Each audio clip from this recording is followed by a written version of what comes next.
ওই কর্মী সভাটা সফলভাবে আপনারা পালন করেছেন।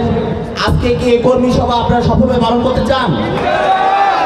যদি সফলভাবে পালন করতে চান তাহলে কর্মী সভা শেষ হওয়া আগ পর্যন্ত আপনারা একেবারে সুশৃঙ্খলভাবে চুপচাপ বসে থাকবেন। চুপচাপ বসে এখানে ওয়ার্ড লেভেলে যারা বক্তব্য রাখে তাদের বক্তব্য শুনবেন এবং আপনাদের ভিতর থেকে যদি সংগঠনকে গতিশীল করার জন্য কেউ বক্তব্য রাখতে চান বক্তব্য রাখতে পারেন। কারণ দীর্ঘদিন আন্দোলন সংগ্রামে আপনারা এই ৩৬ নং ওয়ার্ড আমার মনে হয় প্রায় ১৬-১৭ বছর আপনারা কোনো কর্মী সভা পালন করতে পারেননি। আমরা আপনাদের বক্তব্য শুনতে এসেছি।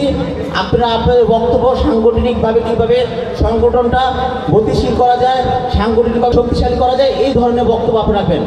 আমাদের নামে কোনো কোট করে সময় নষ্ট করবেন না অযথা। আপনারা আপনাদের মাইক ধরে আপনাদের মূল্যবান বক্তব্য সংগঠন কীভাবে গতিশীল করা যায় ওই ধরনের বক্তব্য দেবেন। আমাদের নাম বলে সময় নষ্ট করা যাবে না, কারণ শীতের সময় খুবই স্বল্পতা, কারণ আমাদের এটা মাধ্যমে সময় শেষ করতে হবে।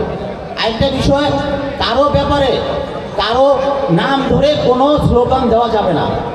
আমাদের রাষ্ট্রপতি শহীদ রাষ্ট্রপতি জিয়াউর রহমান, বিএনপি ভারপ্রাপ্ত চেয়ারম্যান জনাব তারেক রহমান এবং দেশনেত্রী বেগম খালেদা জিয়ার নামে আমরা স্লোগান উঠাবো।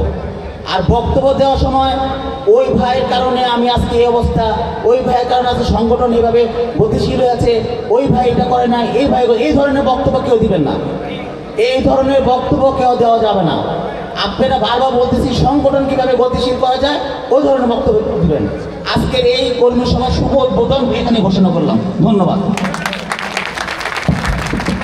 বিসমিল্লাহির রহমানির রহিম। ঢাকা মহানগর উত্তর যুবদল আওতাধীন হাতিঝিল থানা যুবদলের অন্তর্গত ৩৬ নম্বর ওয়ার্ড যুবদলের আজকের এই কর্মী সভায়